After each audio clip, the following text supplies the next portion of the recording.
ایک اتنی عظیم شخصیت، میں ابتدا میں ایک جملہ اور اس کے بعد پھر میں چاہتا ہوں آپ شخصی تعارف پیش کیجیے کہ آج جو ہم کہتے ہیں کہ جی یہ ہندو ڈومیننٹ سوسائٹی ہے اور ہمیں ہندوستانی کلچر آج بھی اس معاشرے میں نظر آتا ہے. میں ابھی بیٹھ کے یہ سوچ رہا تھا اور آف دی ریکارڈ آپ سے گفتگو کر رہا تھا کہ یہ باقیات ہمیں نظر آتی ہیں رسومات کی صورت میں. اگر خدا نہ خواستہ وہ اس انداز سے مستحکم ہو جاتا جس انداز سے ہونا تھا معاملہ، تو نتیجہ کیا نکلتا؟ سب سے پہلے حضرت خواجہ باقی باللہ علیہ رحمہ کا شخصی تعارف. جی بسم اللہ الرحمن الرحیم. نقش بندیہ عجب قافلہ سالار آنند کہ برند از رہ پنہاں بحرم قافلہ را. مولانا جامی رحمۃ اللہ علیہ نے فرمایا تھا کہ یہ نقش بندی عجب قافلہ سالار ہیں کہ یہ قافلے کو انڈر گراؤنڈ ہی منزل تک پہنچا دیں. سبحان اللہ. تو ان کا خاصہ ہی یہ اخفا ہے، یہ ذکر خفی والے لوگ ہیں. اور حضرت خواجہ خواجگان خواجہ رضی الدین محمد الباقی المعروف باقی باللہ خواجہ بے رنگ قدس سرہ العزیز، یہ کابل میں آپ پیدا ہوئے ہیں سن 971 ہجری میں.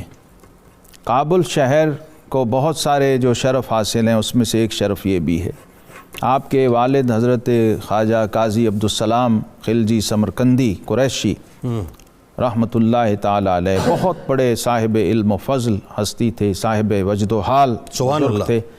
اور آپ نے اپنی والدہ ماجدہ کی دعاؤں کو ہی اصل میں اپنے سارے کمالات کی بنیاد قرار دیا. کیا بات ہے، سبحان اللہ. خواجہ باقی باللہ فرماتے ہیں کہ میری والدہ جب میری طلب کو، میرے تجسس کو اور میرے گریہ و زاری کو بارگاہ الہی میں دیکھتی تھیں تو رو رو کے کہتی تھی مولا یہ جو مانگتا ہے اسے دے دے. اللہ اللہ اللہ اللہ. یعنی وہ میرے حال پہ رحم کھا کے اللہ سے کہتی تھیں کہ اس طرح سے آپ نے طلب کی ہے بارگاہ الہی اور فیوزات الہی کی اور معرفت الہی کی. بچپن 8 سال کی عمر میں قرآن پاک حفظ کر لیا، ظاہری جو علوم تھے مسائل تھے بنیادی وہ سیکھے.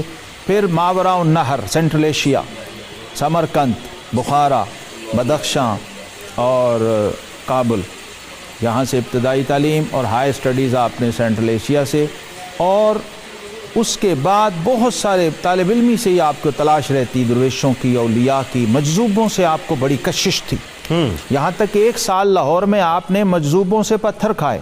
اللہ. اب مجذوب جو ہوتے ہیں آپ کو پتہ ہے ان کا تو اپنی دنیا ہوتی ہے. بالکل ایسا.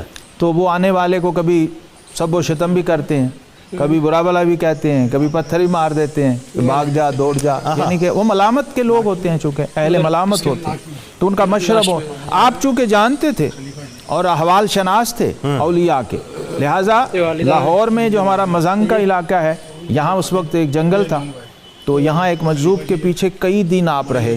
آخر اس نے آپ کی جب استقامت دیکھی اور صدق طلب دیکھا تو اس مجذوب نے پاس بٹھایا اور پھر دعا دی.